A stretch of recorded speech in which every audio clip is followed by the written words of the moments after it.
Thomistic Institute lecture. My name is Rose, and I'm one of the Thomistic Institute committee members. Tonight we are pleased to welcome Dr. Rebekah Lamb. She is lecturer in theology and the arts and director of teaching in theology and biblical studies at the University of St. Andrews. Her research brings together theological aesthetics, personalist phenomenology, and the relationship between religion and literature in late modernity. She recently co-edited a volume on the aesthetics of St. John Henry Newman, and her forthcoming book, Writing as Consolation in Modern Literature, will be published by McGill Queen's University Press. She is currently co-editing the first Oxford Handbook of Modern Catholic Women Writers. She serves on the editorial board of the Newman Studies Journal and contributes regularly to public conversations on theology and culture. We're honored to be able to welcome Dr. Lamb for her lecture this evening, G.K. Chesterton, Among the Pre-Raphaelites. Thank you.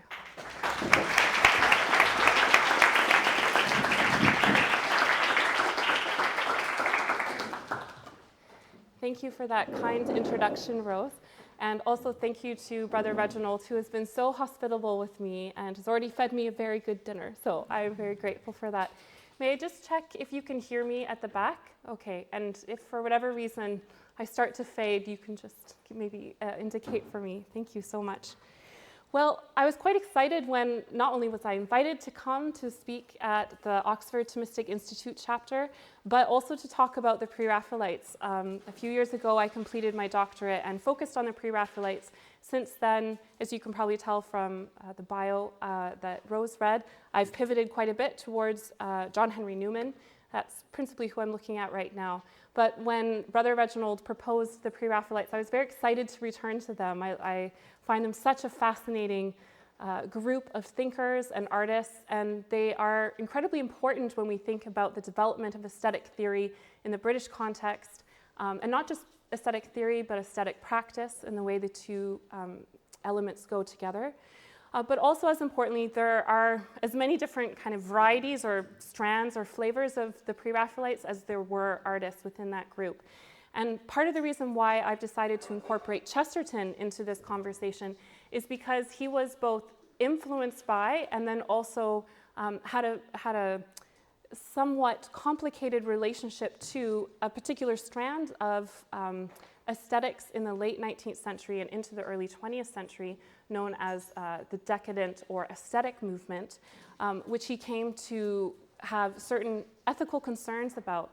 And I think these concerns are quite timely, and they open up very important questions about the tense but important relationship between ethics and aesthetics, which is something that often gets sidelined in contemporary discussions of aesthetics. But I think Chesterton helps us see why some of those questions about the relationship between the good life, the moral life, and the kind of art that we study and explore and practice, how that relationship is very important and how it can help us shape a life. A few other reasons for approaching my talk by including Chesterton is because even though there have been many biographies written about Chesterton, very little has looked at his relationship with the decadents. And that's particularly because his interest in certain strands of later Pre-Raphaelite art that helped to prompt part of the aesthetic movement, that interest was principally in his adolescence and then his very early 20s. And very recently, in 2001, there was a publication of a hitherto unknown work of his called Basil Howe, A Story of Young Love, which is very much a critique, a playful critique of elements of the decadent aesthetic movement. And it hasn't really made its way yet into any of the biographies of Chesterton that have come out since then. So that's also partly why I wanted to integrate that in, because with someone like Chesterton, it feels like we've said everything maybe, or that would be hard because he's written so much, but there are so many different publications on him every year. So I'm hoping also this will give us an interesting angle into his early life and thought. So my talk this evening is divided into 4 parts. So the first part, I'm going to introduce the Pre-Raphaelites. And if there are any Pre-Raphaelite experts in the room, you're going to know that I've left out far more than I'm able to offer this evening. So I'm just going to situate them, and particularly with a view to some of the principles that guided their aesthetic theory, especially in its early phases. And then I'm going to talk a little bit about the wider significant aspects of Victorian culture, the way in which the Pre-Raphaelites helped to shape aspects of Victorian culture, especially in pre-Reformation, in returns to pre-Reformation, particularly medieval sources. And then I'm going to pivot to talk more specifically about the strand of Pre-Raphaelite aesthetics that was really pioneered by Dante Gabriel Rossetti, who alongside William Morris, tends to be one of the Pre-Raphaelites who gets the most airtime. And I'm going to talk about how his developing theory of aesthetics started to help pave the way for the fin du siècle, or the decadent or aesthetic art period that was especially theorized by a thinker called Walter Pater. And I'm going to hover on those 2 thinkers a little bit, Dante Gabriel Rossetti and Walter Pater, to then help explain G.K. Chesterton's fascination with the Pre-Raphaelites, but also some of his critical concerns. And that's where I'll end the talk, and hopefully with a little bit of a taster for what we will be looking at tomorrow for those of you who will be joining me for the seminar that we're going to have, where we'll think about theological aesthetics according to Pope Benedict. And we'll pair it with a trip to the Ashmolean to see the beautiful Pre-Raphaelite collection that they have of especially early Pre-Raphaelite art. All right, so that's a bit of a preamble, but hopefully it helps to orientate you to what we're looking at today.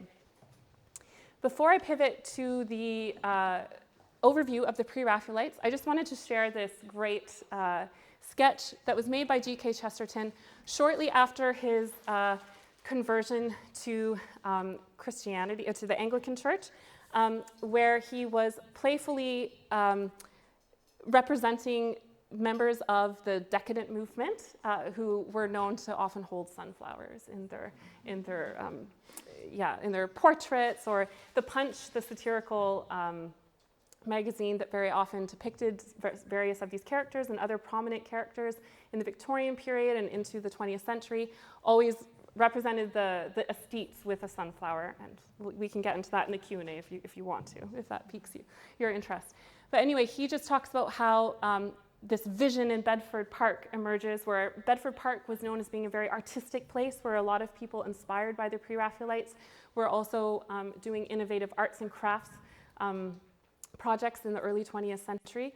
And here he's saying these 2 aesthetes have a vision of this seemingly impossible levitating portly man who's on his way to church, and how that's the most scandalous vision and an apocalyptic vision that they could have. And he's saying a lot of things there. He's being playful, and I'll talk a little bit about that later on. But it was particularly this image that prompted the organizing structure of this talk, and we'll return to this image a little later on. Okay.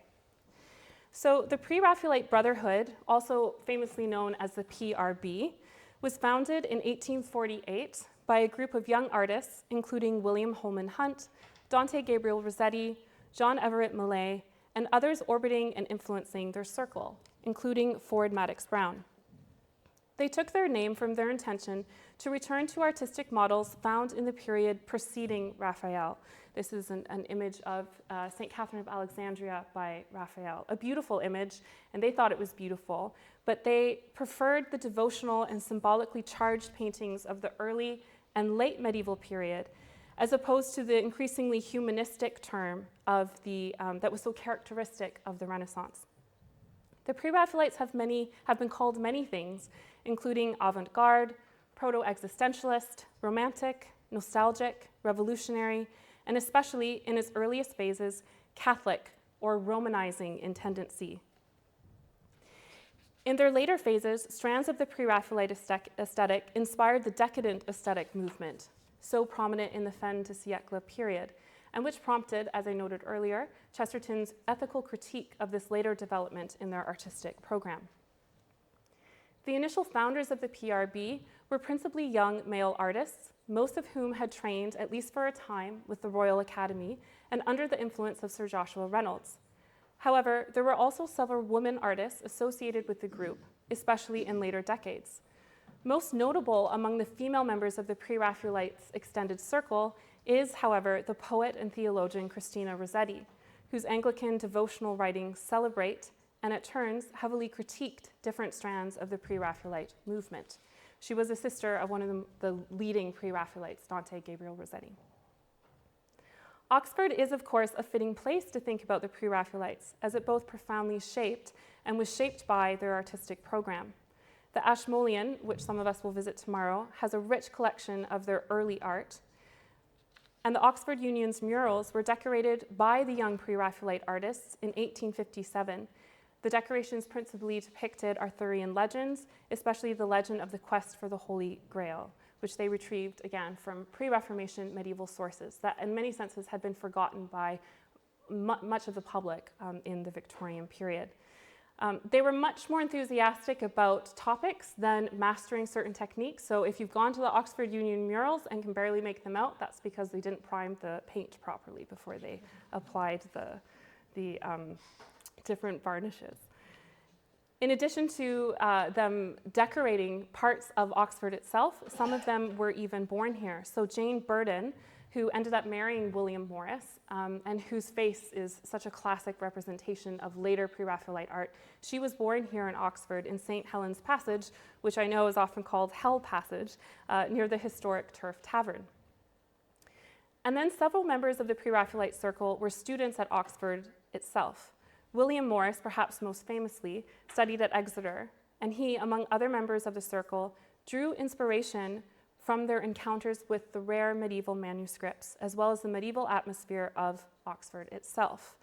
The city became a model and inspiration for their turn to medieval and pre-Reformation sources, and this was especially prompted and further invited by their relationship with John Ruskin, who, of course, studied at Christ Church and was later appointed the university's first Slade Professor of Fine Art. He was the author of the hugely popular multi-volume work, Modern Painters, which became the manifesto, even the scripture, as it were, for the Pre-Raphaelite movement. They took to heart his injunction to go back to nature and to also discern in it the supernatural imprints of the divine that could be found there. Ruskin not only inspired the Pre-Raphs, but became their primary patron and public defender. And he had to defend them from a whole host of critics when their art first arrived on the scene. One of their most vocal critics was Charles Dickens, who detested what he thought was the unflinching papism of their early art, and also its, what he called, disgusting realism. I'm going to skip ahead to this. This painting, have any of you seen this before? I'm seeing a couple of nods. Okay. This is a painting by one of the Pre-Raphaelites, John Everett Millais. He's very famously known, of course, if you walk into the Tate Britain and you go into the 19th century's permanent installation collection, you're going to find Ophelia drowning. It's one of the most iconic paintings of the Pre-Raphaelites, most likely. And he also painted this. This precedes Ophelia drowning by a few years. It's one of his earliest paintings, and it's called Christ in the Home of His Parents. A few things, so this might seem like a very standard devotional image for us, but at the time this was quite revolutionary for a variety of reasons. First of all, it relies quite heavily on a rich symbolic typology, where there are a lot of references to both the Old and the New Testament that shape the narrative drama or the dramatic scene that's in front of us. We also have allusions to some of Christ's parables, of course, that his sheep know him, and they're clamoring right there at the gate. We also here have a foreshadowing of Christ's crucifixion. He's been injured with his while he's working with Saint Joseph and working on a door, it seems. And there's something of a sign of Mary suffering, co-suffering with him in his little passion. And then, of course, we have St. John the Baptist there as well, holding a bowl of water, which, of course, suggests the baptism by water that he's preparing the Israelites for them, Christ to come to baptize with the Spirit. Some of this might seem very standard for us in terms of reading and just doing the basic kind of decoding of the image. But at this time, it was something quite revolutionary, and it in part owes a lot of its inspiration to the emerging and developing Tractarian movement that was also here in Oxford, and that was an incredibly important influence on the imagination of these young painters. Some of them became very dedicated high Anglicans. A few of them even converted to Catholicism, though not all of them stayed Catholics due to various, particularly social pressures in some of their situations. And they also found a lot of patrons here in Oxford, especially the Combe family, that helped to financially support these young, enthusiastic artists. However, there were a variety of different people who found this kind of work profoundly distasteful for all sorts of reasons. Of course, we understand that in the Victorian period, it was still a very fraught time for Catholics. They had not been fully legally emancipated. They would not be, at this time in 1848, Catholics still could not study at Oxford. And so there was a suspicion of these young artists that they were papists in hiding. Many of them had no particular interest in the Roman Catholic Church except as a kind of imaginative resource. Again, as I said, some of the painters would convert, but many of them found just in the medieval world a very rich, one could even call thick, imaginative culture available to them. And some of them traced this culture back to its source, which is, of course, the sacramental life of the church, but not all of them did. Anyway, Dickens in particular, who, as we know, struggled quite a bit with Roman Catholics, though sometimes he sympathetically portrays them in his writing, he targeted the neo-medieval work, particularly of John Everett Millais. He had a few reasons for this. First of all, he thought that it was repulsive that Mary was a redhead. I guess he had some issue with redheads. But of course, we associate the pre-Raphs with red hair, and this is going to be important for Chesterton later because red is all laced throughout his writings, and it was basically the color of romance and passion and love and sacrifice, and he gets that from the Pre-Raphaelite palette.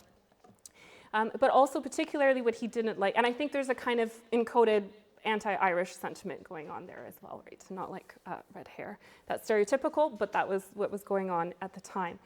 But what he found so repulsive and revolting, those are his actual descriptions, was the way in which Millais was showing Christ in the kind of the nitty-gritty of everyday life. He instead preferred what was very common in the time, which was the more stylized and idealized paintings typified in the Royal Academy by Sir Joshua Reynolds, who of course also painted many beautiful images. This, for example, the Holy Family with St. John the Baptist. But again, you don't really get the same sense of what the Holy Family endured in their early years from this painting. It has its own purpose, right? It can be very prayerful accompaniment, but it's doing very different work from Christ in the home of his parents, and Dickens didn't think there was space for both of them. So John Ruskin, who I mentioned before, who was an incredibly important art critic, probably the most important art critic of the Victorian period, saw something really important in what the Pre-Raphaelites were doing, particularly in the way in which they were integrating certain aspects of pre-Reformation devotional life, particularly Fra Angelico's paintings, to give one example. But then also integrating that vision with also a kind of microscopic fascination with detail, a kind of hyper-realism that is of a piece with a lot of the developments in science, and especially the natural sciences in the Victorian period.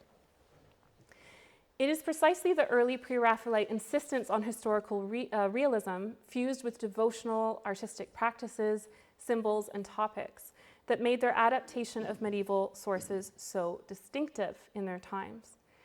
In a sense, they sought to integrate the spiritual depth of a Fra Angelico painting with all the forensic attention to detail so characteristic of scientists of the Victorian period, who, thanks to emerging technologies, were able to explore nature with a kind of microscopic and photographic detail.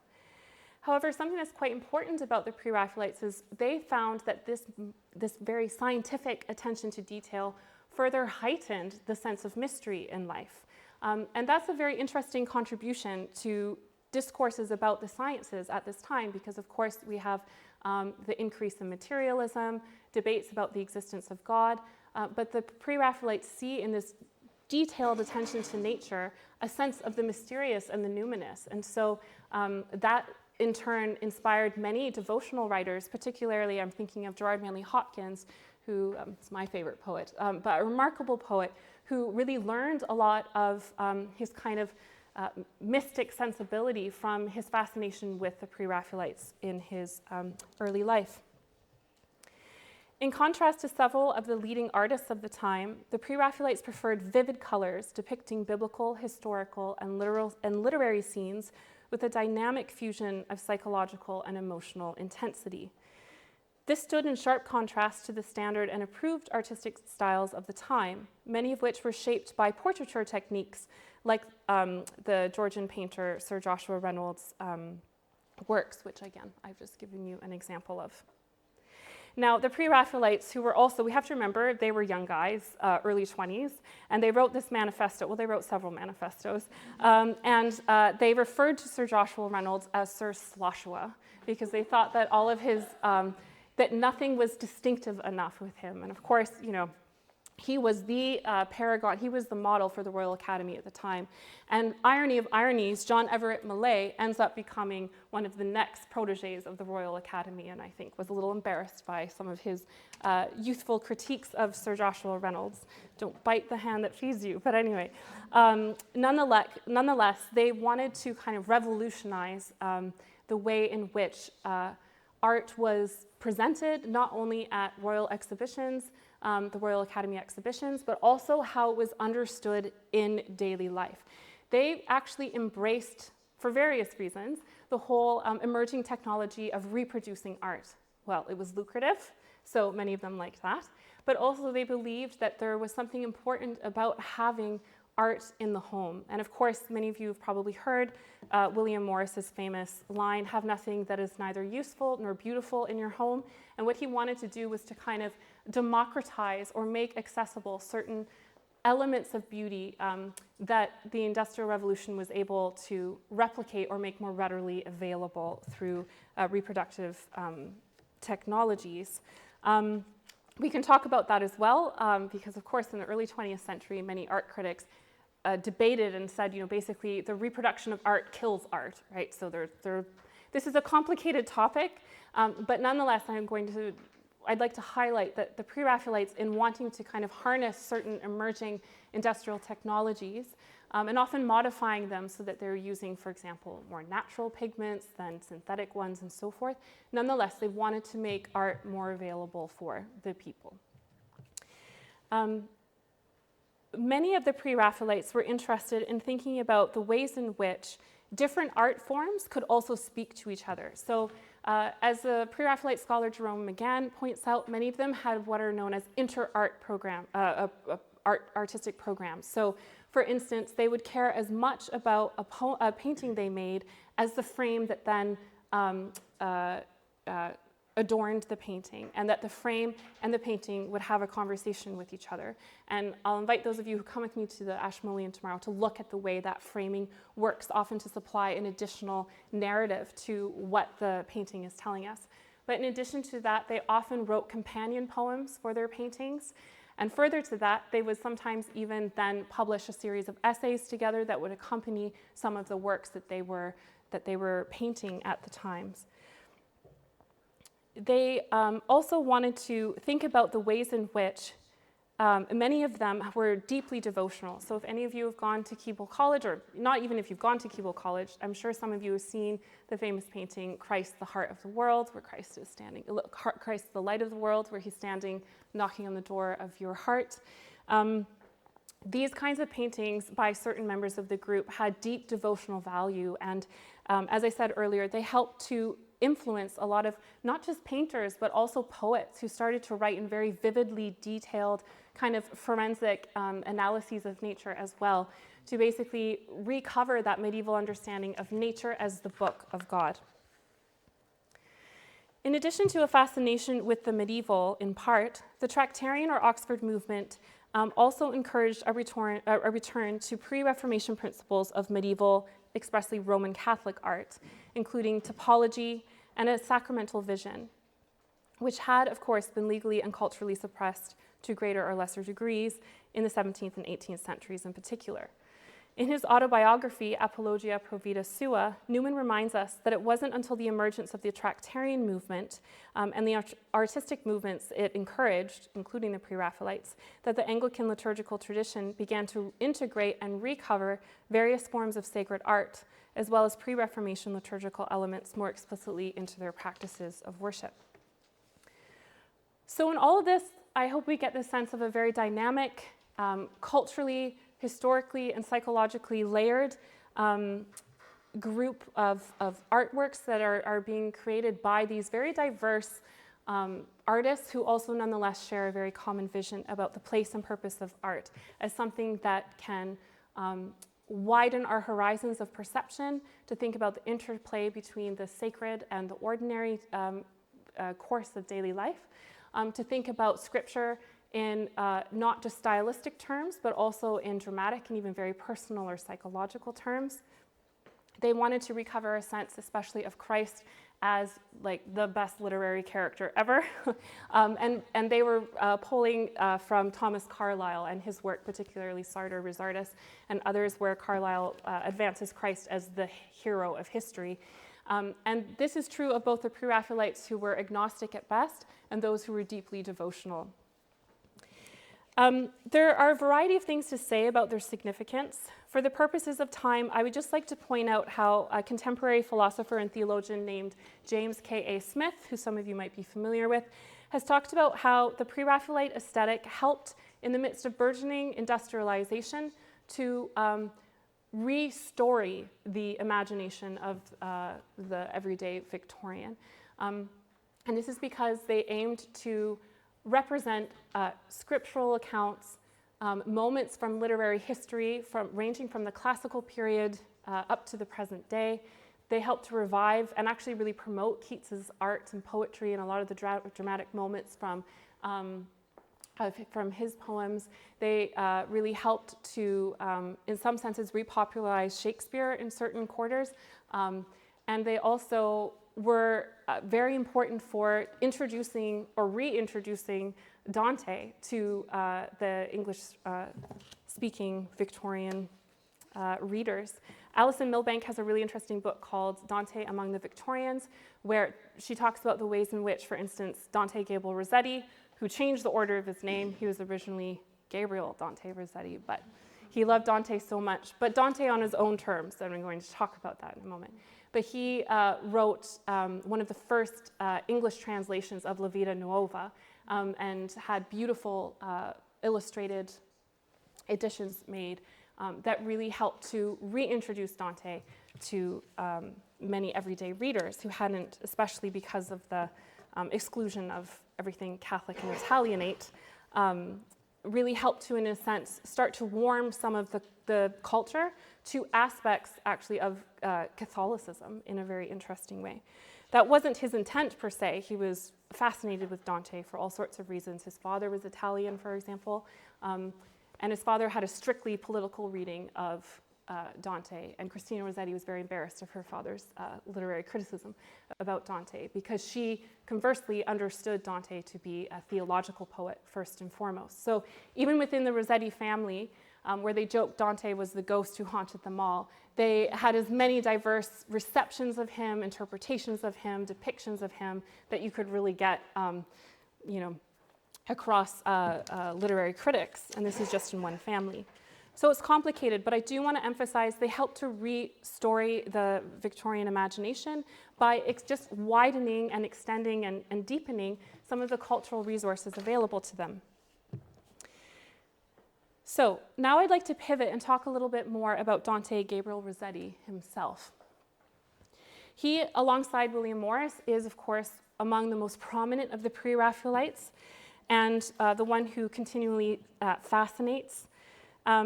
He was particularly influential to certain 20th century Catholic literary revival writers like Evelyn Waugh, who wrote a biography of Rossetti. The joke is going that he was quite young when he wrote this biography, and he's looking to make money, and a majority of the biography is just very long sections of copy-paste from long block quotations, let's say, from other writers about Rossetti. But nonetheless, there are certain aspects of the Pre-Raphaelite aesthetic that's very important to and features in his remarkable novel, Brideshead Revisited. And perhaps you'll see why in a moment.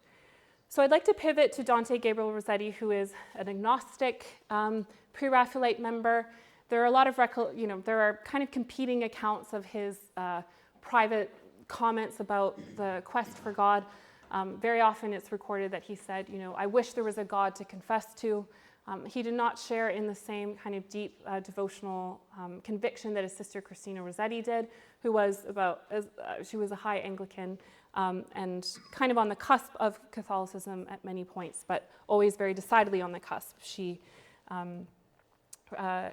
just discounted conversion as a possibility, and that we could talk about that another time. But anyway, he was one of the painters and thinkers who really led the movement and really galvanized them.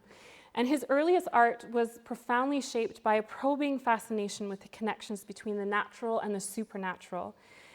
But he increasingly turned to a kind of sensuous spiritualism, which he eventually called the fleshly school of poetry, and which was especially characterized by his private interpretations and personal preoccupations, of which he had many. In particular, he had a growing obsession with the problem of death. He married one of his models, Lizzie Siddall. That's a complicated story. She's the face of Ophelia and of his early depictions of Beatrice from Dante's Divine Comedy. And nonetheless, when she died very suddenly, she kind of her death haunts him, and increasingly his poetry becomes, and his painting becomes a search after her, as it were. And this becomes true even with the next obsession he had, which unfortunately was with the wife of his dear friend, William Morris. So Jane Vernon Morris becomes a very important muse for him in the 1860s and 70s, and he's constantly painting and repainting these very specific images of women. But he's searching always already for a recovery of something that he can't get this side of the grave. And so he starts to put a kind of impossible demand on art, and really struggled in the final years of his life with his mental health. However, one thing that becomes very characteristic of his painting is that he often draws on the life of Dante, but he completely transvaluates the values of Dante. So he starts off with paintings like this, which is called The Loves of Dante. And it's here, I think, quite an interesting, striking depiction of the beatific vision. Christ gazing at Beatrice, who he loves, down, and there's a big debate about what or who Beatrice represents. But here this is supposed to be a depiction of paradise and the beatific vision. However, when you start to, we progress a few years onward, we see here yet another red-haired Pre-Raphaelite stunner, but this is a completely different depiction of heaven. This is called the Blessed Damozel, and this is a woman who, she's among the blessed, so she's deceased, but she is completely dissatisfied in heaven because she is not reunited with her earthbound lover, as Dante Gabriel Rossetti defines him. And he's placed here in what's known as a predella, an additional painting that's appended to the bottom of the main painting. And he's longing for her, and she's gazing down at him, and kind of clustered around her are other happy lovers who have each other in heaven. Dante was among the many Victorians, arguably Tennyson was doing this a little bit, even Queen Victoria, who were really uncomfortable with the idea that you're not married in heaven.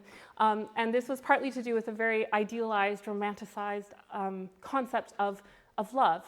And Dante Gabriel Rossetti really advanced that and increasingly took on various aspects of Dante's imaginary world, his Divine Comedy, but then completely flips the signification of it to the point where, for instance, he celebrates Paolo and Francesca, who of course are supposed to be a warning about illicit love, and celebrates them in many of his paintings. Now, of course, a painter doesn't have full purchase over their art, especially if you're not familiar with some of the aspects of his biography. there's a lot to appreciate about his art, but I do want to emphasize that he increasingly wanted to take various narratives and put them on his own terms, to the point where his sister Christina Rossetti got quite concerned about him, because she argued, these are just some pictures of his different models over the years. This is Lizzie Siddall, whom he was married to.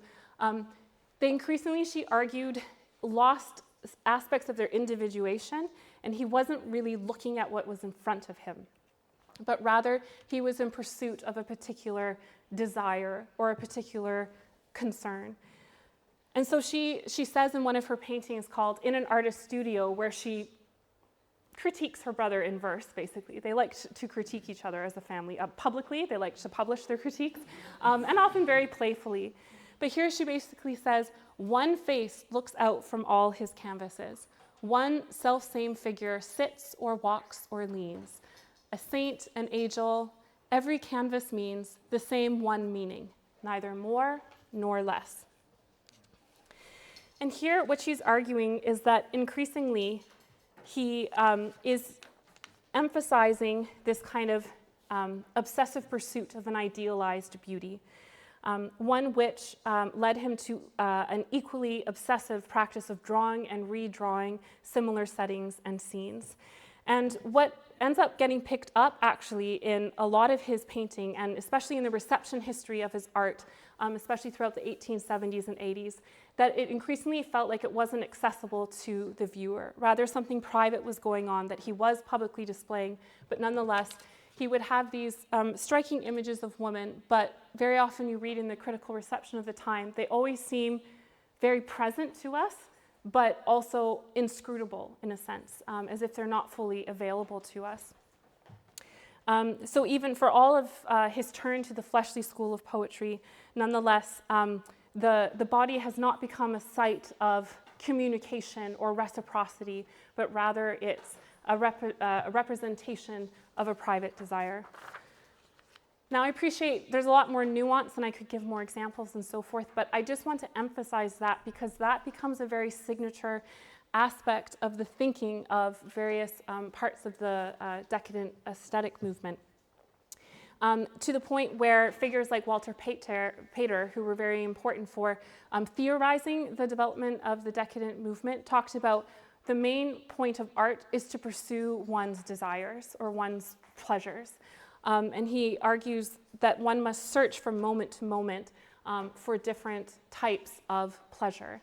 And in the Renaissance, one of his most important manifestos for the decadent movement, which Dante Gabriel Rossetti inspired quite significantly, he talks about the ways in which it's important to suspend the ethical in the arts. So I'm aware I just have a couple more minutes, and now what I'd like to do, I know it's quite a preamble, but what I want to say about G.K. Chesterton is quite incisive, I hope. And it just pivots on a couple of key points that I want to bring up here now. Of course, Chesterton is remembered for many things. He is such a prolific writer, but he understood himself first and foremost as an artist and not a writer. I think he's a better writer, but anyway. But he really, in his youth, he aspired to be a painter, and he was a great sketcher, as you can see here. Some of you might have seen some of his sketches. But he studied at University College London and the Slade School of Fine Art, and became profoundly influenced in his adolescence and his searching early 20s. He became profoundly influenced by various artists, especially G.F. Watts, who owes a lot of his aesthetic vision to the Pre-Raphaelites. But something that becomes very interesting is that he is immersed in aspects of the Pre-Raphaelite movement. He loves the way in which they recovered the medieval sensibility, though he argues there were too many fainting damsels in distress and not enough of Chaucer's sense of the need for the forgiveness of sins. But so he wanted a less anemic medieval revival. But nonetheless, he really turned to the Pre-Raphaelites as a major influence in his early life, but particularly as a mode of debating with himself, as it were, and he loved to debate. And he actually met his future wife, Frances Blogg Chesterton, at a debating society. where apparently he was very shy because he was so taken by her. But he was really debating with himself about the nature of art, and it's very often through the Pre-Raphaelites that he channels these debates and finds examples and counterexamples. While he has lots of positive things to say about aspects of the Pre-Raphaelites, he is quite critical of Dante Gabriel Rossetti. He argues that it takes more artistic courage to paint hopefully, than in a melancholy mode, which he argues Rossetti can never quite get out of.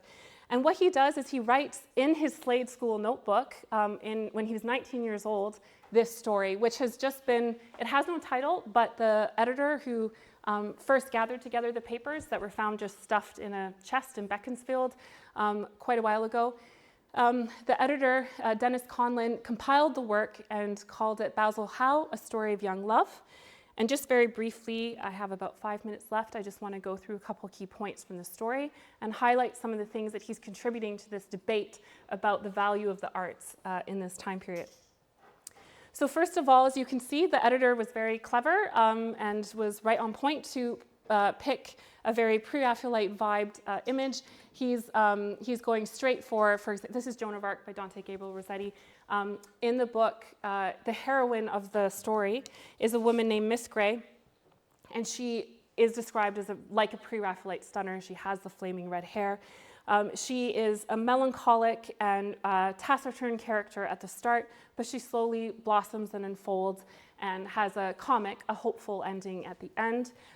It's a love story. She has her wedding at the end, and there are aspects of kind of the Shakespearean sense of comedy and closing off the drama with a marriage to help restore, but also renew and widen the possibilities for the community, and that's definitely operative in this playful story. But she is also, very importantly, a female counterpart to Oscar Wilde's Dorian Gray. She is Miss Grey, there's Dorian Gray. And throughout, she also has to go through kind of the same decadent temptations as Dorian Gray. But in the end, she has a very different fate than Dorian does. Instead of the kind of world weariness that Dorian endures and that serves as a grave moral lesson, Miss Grey is awakened to a life of wonder and of hope. And this is important because Chesterton wanted to critique the growing elements of decadence within the Pre-Raphaelite movement that argued that basically you could only live from moment to moment and that all you had was really your own private history that you determined. Rather, he of course argues, if you want to summarize his thoughts on art, really life is a gift, it's a wonder, and the artist is called to respond to this gift that's given in advance. And if life is a gift, there must be a gift giver, right? I'm paraphrasing parts of his argument from the Ethics of Elfland.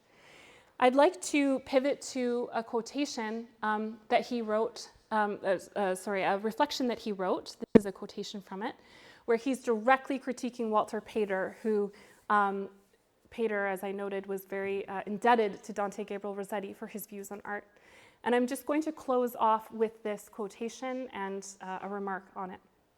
And he says, Walter Pater in the Renaissance has some very famous passages. Some of you, especially if you're studying here and if you're in literature or art history, you'll have heard it by now, I'm pretty sure, where he talks about, you have to grab the moment like it's a burning flame and live moment to moment because that's all that you have, right? He argues for a kind of earthly paradise. He didn't finish reading his Dante, clearly.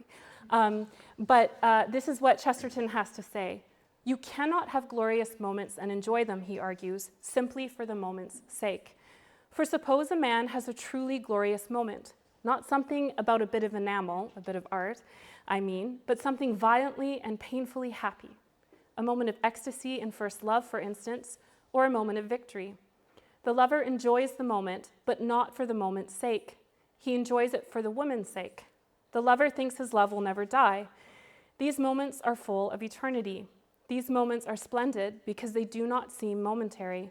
Man cannot love mortal things. He can only love immortal things for an instant. So there's a lot to say here about this quotation, and also there are other aspects of Chesterton's critique of the aesthetic movement that I don't have time for, but if it's of interest, maybe that can open up in the Q&A. But what I'd like to highlight here is the way in which he recovers that sense of art is not just speaking to the present moment, but also often has the capacity to reawaken our sense of the eternal and also our desire for that which exceeds the moment itself. And so paradoxically, the moment helps to prompt that search for something that is in excess of the moment. And frankly, I think this is very close to C.S. Lewis's argument for heaven from desire. And so Chesterton, in his young searching years, because of course he doesn't really come home to Christianity until the early 1900s, partly thanks to meeting his future wife. But until 1908 in Orthodoxy, when he plants his flag and talks about his slow growth towards Christianity, before all of that, he goes through quite an existential phase. He even dabbles in spiritualism, and he talks about having had diabolic encounters when he was young because he was on the search for something meaningful, something beyond just what was in view. And he didn't think life and our life experience tells us that what we have in front of us is sufficient, but that nonetheless it's always announcing to us something in excess of itself. And so he was on the search for what that was, and it turns out to him that it's not a what but a who. And so he eventually in his later life develops quite a beautiful idea of art as really a kind of reciprocity or a relationship between the artist, lowercase, and then the artist, capital A. Okay, I'll leave it there. Thank you.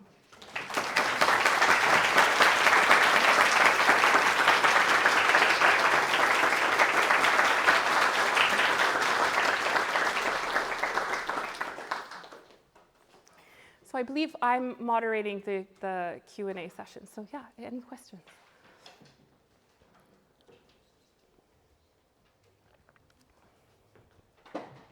Yes. You try and make that last sentence make sense for us.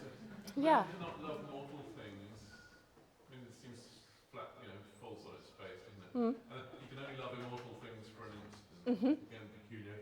You can, one can see what I said before, that the idea that you can love instantly